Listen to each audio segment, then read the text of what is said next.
Okay, I titled this video Preaching or Puking. Sometimes they go together, but anyway, here we go. I had butterflies in my stomach and I was wondering why I was here yet again. Same as many times before, feeling nervous and nauseous. It made sense to me why many have made the case that public speaking is the most common and intense fear. I could easily have been Exhibit A. Before I continue, I want to make sure you know you can click on the link in the description below or tap on the button to find out more about simplifying your path to spiritual freedom, overcoming bad Christianity, and realizing that God is indeed closer than you think. All right, so back to it. There were many Sunday mornings I woke up feeling this way after a restless night of very little sleep. It often followed a Saturday night in which I spent rewriting a sermon that had been crafted carefully for countless hours leading up to that. I was thoroughly prepared, but still so nervous. I always found a way to muster up the courage, though, to preach what, quote unquote, God had laid on my heart for the people. After all, I was called to be a pastor. I gotta tell you, the burden to bring just the right words, what God wanted me to say to just the right people in the congregation in just the right way, was heavy. Many moments before church services or youth events were spent pacing and praying.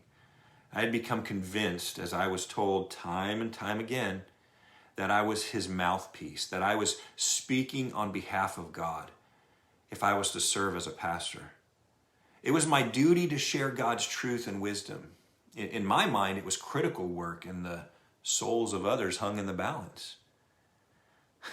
I recount this experience for two reasons. One, it occurred so often, and I believe it is the story of many members of the clergy. The typical pastor has a good heart and a sincere motive. Like me, they are burdened because they believe they have been called and ordained by God to speak in such a way as to bring glory to heaven and salvation to people.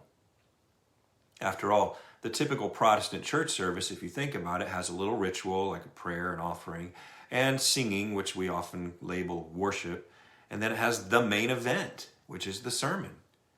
Multitudes gather in buildings week after week to hear this presentation of divine themes, so the pressure to deliver is real. The other reason to tell this story is to point out just how easy, with all of this attention, it is for ministers to suffer from a Messianic complex. It's not much of a stretch for a human to miscalculate their own worth in relation to the will of God. Suddenly, a pastor can awaken one day thinking that eternal destiny depends on him or her instead of God.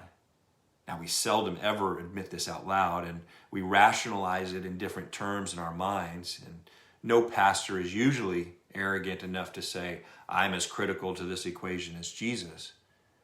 But any real, honest observation from the outside would perceive otherwise. Thanks for watching this video. Be sure to either click on the link below or tap the button to find out more about our resources, especially the Overcoming Bad Christianity course, where you can learn 3 ways to simplify your spiritual journey. You can also learn about other resources and how to preview that course and find so much more at ctyt.net. Have a great day.